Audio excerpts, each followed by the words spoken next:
at what are the causes of prejudice. And coming to the objectives of this module are to understand what are the causes of prejudice, and under the causes of prejudice, what is competition, what is realistic conflict theory, frustration aggression, social learning, social conformity, authoritarian personality, mass media, social categorization, and social cognition, how these can contribute to prejudice, and also what are the effects of prejudice we will be looking at. So now we look at what are the causes of prejudice. According to Barron and Byrne, some of the causes of prejudice are: the first one is competition. Following realistic group conflict theory, negative interdependence between groups like competition leads to prejudice towards the opposing outgroup.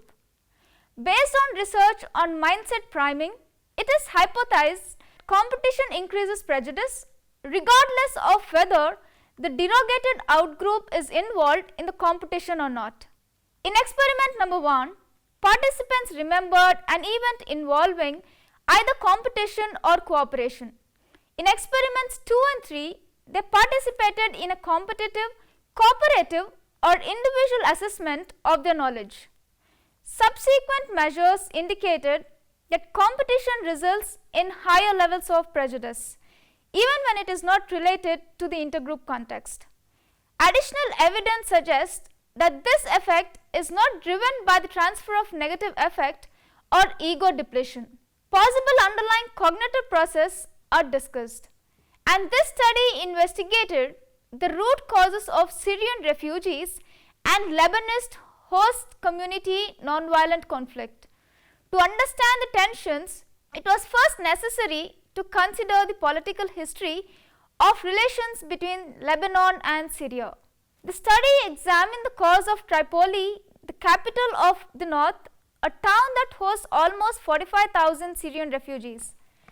And the researcher focused on a social cohesion analysis through economic factors such as employment and livelihoods, as well as social relations and trust among others.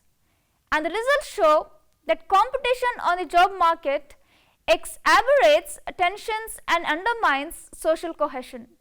A survey was conducted to test the hypothesis that inclusive employment can elevate tensions between local, non-local communities, contributing to social cohesion. However, the study found that historical conflicts and prejudices undermine this option. Interestingly, such hostilities can appear among both the younger and older generations, mainly Lebanese. In contrast, Syrian refugees mostly expressed appreciation of their hosts independently of the status of employment or vulnerability. Moving on, the next cause of prejudice is realistic conflict theory. This theory emerged in the 1960s to describe how perceived competition for limited resources can lead to hostility between groups. Unlike theories that use psychological factors such as personality or value differences to explain conflict and prejudice, realistic conflict theory focuses on situational forces outside the self. When valuable resources are perceived to be abundant, then groups cooperate and exist in harmony. However, if valuable resources are perceived as scarce, an antagonism ensures between them. The resources in question can be physical, such as land, food or water, or psychological, such as status, prestige or power. And realistic conflict theory states that whenever there are two or more groups that are seeking the same limited resources, this will lead to conflict, negative stereotypes and beliefs, and discrimination between the groups. This conflict can lead to increasing animosity towards the groups and can cause an ongoing feud to develop. In the case of Britain and France and Germany, these are all European countries that used to compete for imperial colonies and still compete for power in Europe. there are only so many colonies or European jobs or money to go around. So, these are limited resources. Conflict, negative stereotypes and beliefs and discrimination between groups can be reduced in situations where two or more groups are seeking to obtain some superordinate goals. For example, there are people with prejudice against immigrants because they believe they are coming over here to take our jobs. This is quite separate from whether immigrants actually do take jobs that British workers want. Immigrants might take jobs like fruit picking that British workers don't want to do. Another related idea is a zero-sum fate. This is the idea that if one side gains, someone else has to lose out. Sometimes this might be true, but not always. Realistic conflict occurs when people believe that an out group can only benefit at their expense. So, if they see out group members doing well, they conclude that they must be losing out somehow. And the next cause of prejudice is frustration, aggression. Frustration aggression theory given by Dollard and Miller, when people are blocked from getting what they want, it causes frustration, which in turn leads to aggression. When groups compete with each other for limited resources, there is a strong tendency for the group which does not get job or housing to develop prejudice towards the group which got them. And the frustration of not reaching the goal is directed in the form of aggression against the other group. They hypothesize that frustration is high in people during the time of economic crisis and low during economically good times. And next, a cause of prejudice is social learning. According to social learning, it suggests that children acquire negative feelings and prejudice against another group because they hear views being expressed by their parents, friends, teachers and others, and most importantly because they are rewarded for their type of expressions. Kuppaswamy observed that young children play with children of other group without making any discrimination. But as they grow up, they notice variations in the color, appearances, lifestyle and other forms of customs and behavior and start developing discrimination, which may in turn lead to prejudice. And the communal conflicts between the whites and African Americans in the US is an example of these variations. Parents and sometimes other leaders play a prominent role in helping children to perceive the differences and act accordingly. A study by Agarwal in the year 1984 shows that caste differences do not influence the choice of playmates and classmates. They influence choices in taking food with them, living as neighbor, etc. Children are able to form prejudice by 9 to 10 years of age based on caste. This is due to the influence of upbringing at home. Next cause of prejudice is social conformity. According to Pettigrew in the year 1970, social norms, which are rules in a particular society, suggest that actions and attitudes are important, which can also cause prejudice. Most persons like to conform to the social norms of their own group in order to avoid rejection and to be accepted by the group. The general tendency of the individuals would be that if the members of the group dislike them, then I should dislike them too. And the next cause of prejudice is authoritarian personality.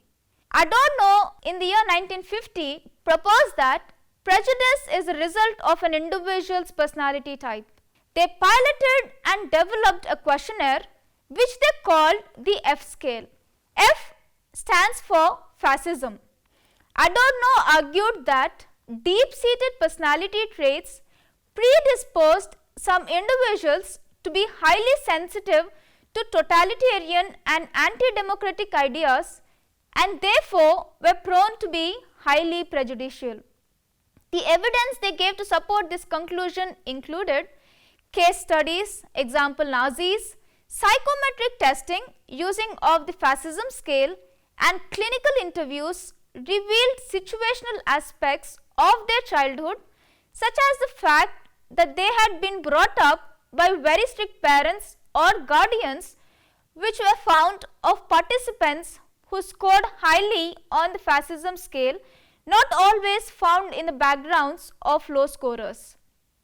Those with an authoritarian personality tended to be hostile to those who are of inferior status, but obedient to people with high status, fairly rigid in their opinions and beliefs, and conventional upholding traditional values. Adorno concluded that people with authoritarian personalities were more likely to categorize people into us and them groups, seeing their own group as superior. Our next cause of prejudice is mass media. Mass media plays an important role in the development of prejudice. Until recently, members of certain castes and minority groups were not shown much often in movies and television. Even when they appeared, they were casted in comedy or low status roles. This type of casting has great influence on the attitude of people, especially children. Weigel, Kim and Frost in the year 1995 in a study systematically examined primetime programs and primetime commercials being shown in televisions in the US and found that compared to programs and commercials in 1978, there was a significant increase in appearance of racial and ethnic minorities in TV programs, but very little increase in commercials. It is possible that an analysis of programming during the current year might indicate very significant rise in presentation of all ethnic and racial minorities in prominent roles and in popular shows in a favorable manner. A next cause of prejudice is social categorization. Social categorization is based on the fact that people tend to divide the social world around them into two groups, that is us and them. They are categorized basis of race, religion, gender, age, economic background, occupation, education, etc.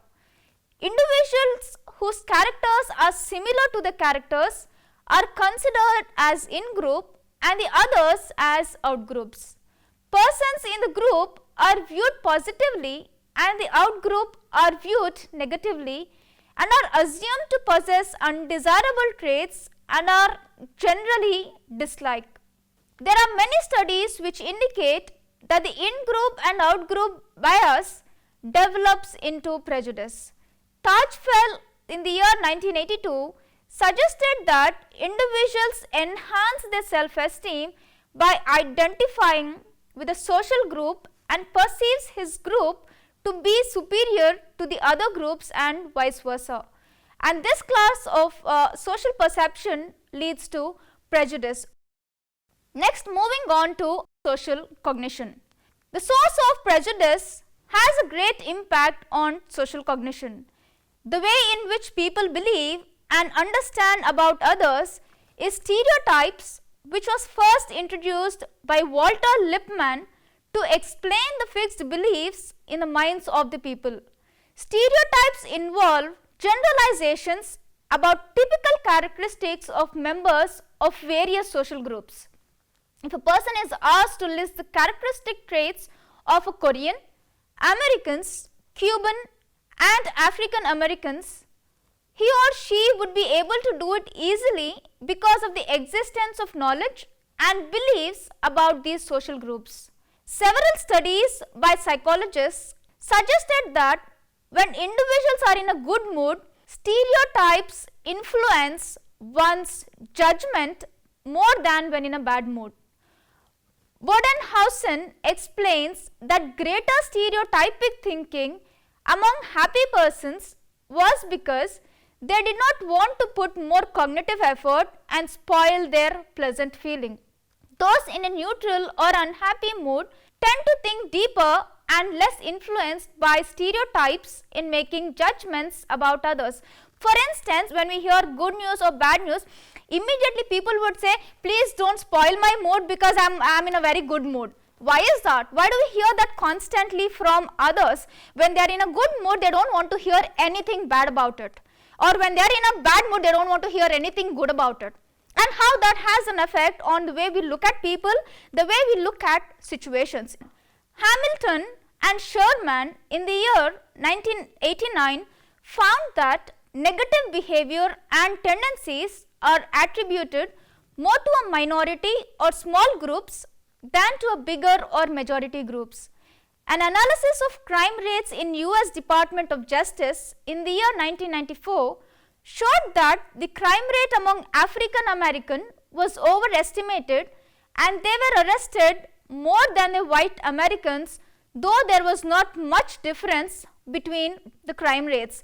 So Linville in the year 1989 proposed that concept of out-group homogeneity and in-group homogeneity. That is, the tendency to perceive members of the out-groups as more similar to one another and the tendency to perceive members of their own group as more different from one another. If there is a negative character in one member of the group, the whole group was evaluated negatively. But a negative character in persons of their own group is considered as exception. So now we look at the effects of prejudice, and the first one is withdrawal.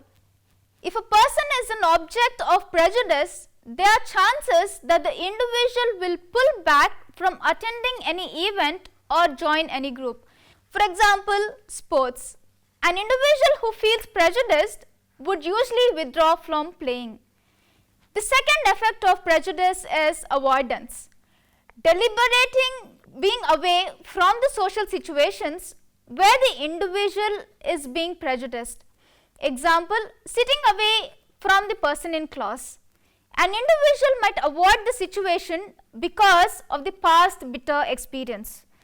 And the third effect of prejudice is discrimination.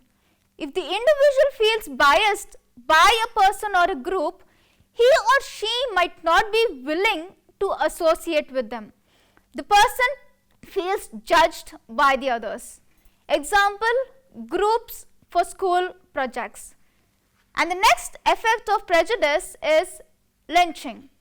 It is hurting the person physically against the one who is prejudiced. It is more like harboring bitter feelings and taking it out as a revenge. For example, groups in college. Next effect of prejudice is extermination. It is a severe form of prejudice and it involves the individual wanting to eliminate the person who is an object of prejudice. Example, politics. So these are some of the few when we look at how prejudice has an effect on an individual. Psychologically hurting another person to a passive aggressive behaviors and eventually sometimes letting it out by taking it on the others. And also if our goals are not met, especially when we talk about frustration, aggression. Initial period of lockdown, what happened? If you look at people, everybody rushed to the grocery stores to buy more than required. They were just filling their carts. Why is that? Because of sudden lockdown, not many groceries left in the house, immediately rush to the store to get as many things as they can. It is like as if it's the end of the world. But if you look at it, we are still surviving little by little, each day after each day.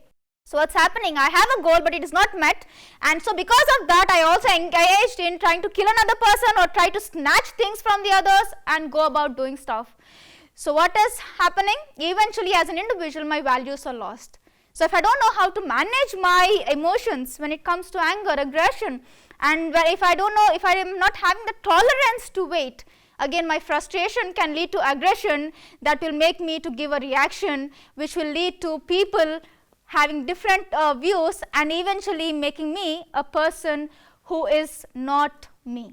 So prejudice is important. Identifying a cause and how it has an effect on us basically us, when I say us, because it starts with me and then it goes on to the others. Without the others, I don't exist.